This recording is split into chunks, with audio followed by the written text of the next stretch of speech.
తాకట్టులో ఉన్న బంగారాన్ని విడిపించి ఆ రోజు ఆన్లైన్ రేటుకే మేము కొంటాం. Sharma gold company.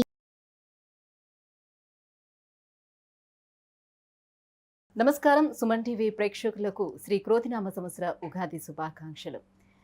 ఈ సంవత్సరం అంతా కూడా ద్వాదశ రాశుల వారికి ఏ రకంగా ఉండబోతుంది, ఆయా రాశుల వారి నవగ్రహాల స్థితిగతులు ఏ రకంగా ఉన్నాయి, వాటి వల్ల ఎలాంటి ఫలితాలు మనకు ఉండబోతున్నాయి అనే విషయాన్ని తెలియజేసేందుకు మనతో పాటు ఉన్నారు ప్రాచీన సంఖ్యాశాస్త్ర మరియు ప్రశ్నశాస్త్ర నిపుణులు కృష్ణమాచార్యులు గారు.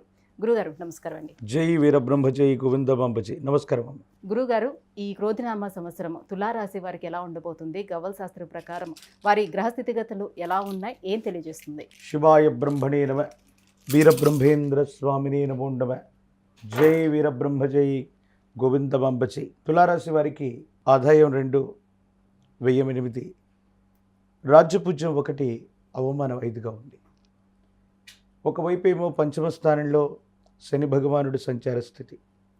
ప్రశ్నాశాస్త్రాన్ని అనుసరించి చూస్తే శుక్ర భగవానుడికి సంబంధించినటువంటి ఇది. వ్యక్తిగతమైనటువంటి జీవితంలో ఎంతో కాలంగా వృత్తి ఉద్యోగ సంబంధమైనటువంటి విషయాల్లో స్థిరమైనటువంటి కొలువులు లభించనటువంటి వాళ్ళకి అరుదైనటువంటి అవకాశాలు కలిసి వస్తాయి. వృత్తి ఉద్యోగంలో స్థిరమైనటువంటి ఉద్యోగం, స్థిరమైనటువంటి వ్యాపారం, ఉపాధి లభించేటువంటి అవకాశాలు పుష్కలంగా ఉంటూ ఉంటాయి. మీరు కోరిన చోటికి బదిలీలు అవుతారు. అనుకున్నటువంటి ఉన్నతమైనటువంటి పదోన్నతిని పొందగలిగేటువంటి అవకాశం ఉంది. వ్యక్తిగతమైనటువంటి జీవితంలో ఆర్థికపరమైనటువంటి అంశాల పట్ల కూడా జాగ్రత్తగా చొరవ చూపెడతారు. పాత రుణాలు తీర్చగలుగుతారు.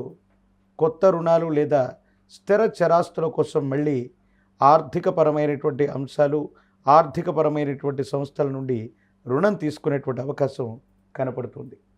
ఏది ఏమైనప్పటికీ వ్యక్తిగతమైనటువంటి జీవితంలో ఆర్థికపరమైన అంశాలు బాగున్నాయి. వృత్తి ఉద్యోగ సంబంధమైన స్థితిగతులు బాగున్నాయి. కానీ ఎందుకో తెలియదు, వ్యక్తిగతమైనటువంటి జీవితానికి సంబంధించి ఏవో తెలియని అపోహలు, అపార్థాలు, అపనిందలు వచ్చేటువంటి అవకాశం ఉంది. మీ ప్రమేయం లేకపోయినా సంజాయిషి ఇచ్చుకోవాల్సిన స్థితిగతులు ఉంటూ ఉంటాయి. ఏది ఏమైనప్పటికీ తులారాశి జాతకుల యొక్క వ్యక్తిగతమైనటువంటి జీవితం పట్ల మాత్రం జాగ్రత్తగా ఉండడం చెప్పదగిన సూచన. ఇక పంచమ స్థానంలో గోచారవశాత్తు ఈ సంవత్సరం మొత్తం కూడా ఇంచుమించుగా శుక్ర భగవానుడు పంచమ స్థానంలోనే ఉంటూ ఉంటాడు. కాబట్టి సంతానపరమైనటువంటి అంశాల పట్ల కొంత జాగ్రత్తగా ఉండటం చెప్పదగినటువంటి సూచన. సంతానం యొక్క విద్య, ఉద్యోగం, ఉన్నతమైనటువంటి స్థితిగతుల గురించే కాదు, వాళ్లకు సంబంధించినటువంటి ఆరోగ్యపరమైనటువంటి అంశాల పట్ల కూడా జాగ్రత్తగా ఉండడం చెప్పదగినటువంటి సూచన. గురుగారు, విద్యార్థులకు ఎలా ఉండబోతుంది? ఇప్పుడు విద్యార్థులు ఎవరైనా విదేశీయానం చేయాలి, విదేశాల్లోని విద్యను అభ్యసించాలనుకునే వారికి ఏ రకంగా ఉంటుంది? అలాగే రాజకీయ నాయకులు కూడా. విద్యార్థులకి అనుకూలవంతమైనటువంటి కాలం.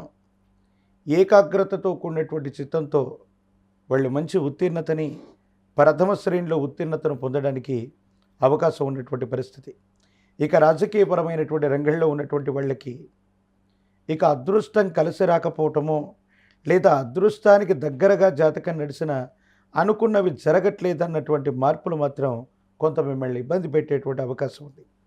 ఇలాంటి స్థితిగతుల్లో తీవ్రమైనటువంటి జనాకర్షణ ఉన్నటువంటి నేతలు కూడా ఒక్కొక్కసారి అదృష్టం కలిసి రాక టికెట్లు లభించకపోవటం లేదా పదవి లభించకపోవటం, కొన్ని చిన్న చిన్న ఇబ్బందికరమైనటువంటి పరిస్థితులు ఉన్నాయి. కాబట్టి మీ లక్ష్యాన్ని సాధించేటువంటి వరకు మాత్రం ఖచ్చితంగా మీరు పోరాటాన్ని సాగించవలసిందే. మనకి లక్ష్యాన్ని సాధించామన్నటువంటి నివ్వెరపాటు చర్యల వల్ల చిట్ట చివరి నిమిషంలో కొన్ని ఇబ్బందులు ఎదుర్కొనేటువంటి అవకాశం ఉంది. కాబట్టి ఏకాగ్రత చిత్తంతో తప్పనిసరిగా లక్ష్యం పూర్తయింది అన్నటువంటి ఆలోచన వచ్చే వరకు కూడా మీ ప్రయత్నాలు చేయవలసింది. సో వారి ఆరోగ్యం, కుటుంబ సభ్యుల ఆరోగ్యం ఏ రకంగా ఉండబోతుంది? సంతాన యోగం అనేది ఉంటుందా? వీరి యొక్క ఆరోగ్యం బాగుంటుంది. కానీ పంచమ స్థానంలో శని భగవానుడు 2025 ప్రారంభం వరకు అంటే ఇంచుమించుగా ఈ 2024 సంవత్సరం వరకు కూడా క్రోధినామ సంవత్సర అంత్యం వరకు కూడా ఉండేటువంటి అవకాశం ఉంటుంది. కాబట్టి సంతానపరమైనటువంటి ఆరోగ్యం కొంత ఇబ్బంది కలిగిస్తుంది.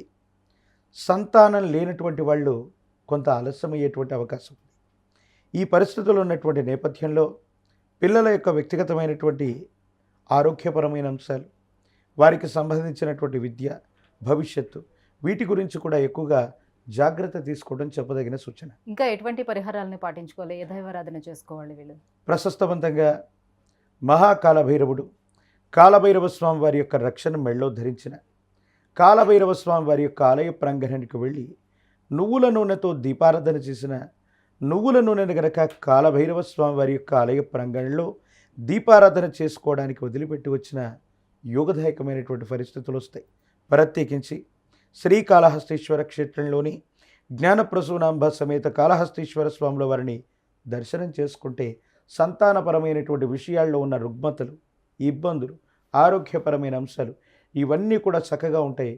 భవిష్యత్ అంతా కూడా యోగదాయకంగా ఉండేటువంటి అవకాశం తప్పకుండా కనపడుతుంది. గురుగారు, ఈ క్రోధినామ సంవత్సరం తులారాశి వారికి ఎలా ఉండబోతుంది? ఎటువంటి పరిహారాలను పాటించుకోవాలి, ఏ దైవారాధన చేసుకోవాలనే విషయాన్ని తెలియజేసినందుకు ధన్యవాదాలు. జై వీరబ్రహ్మ జై గోవిందమ్మ జై.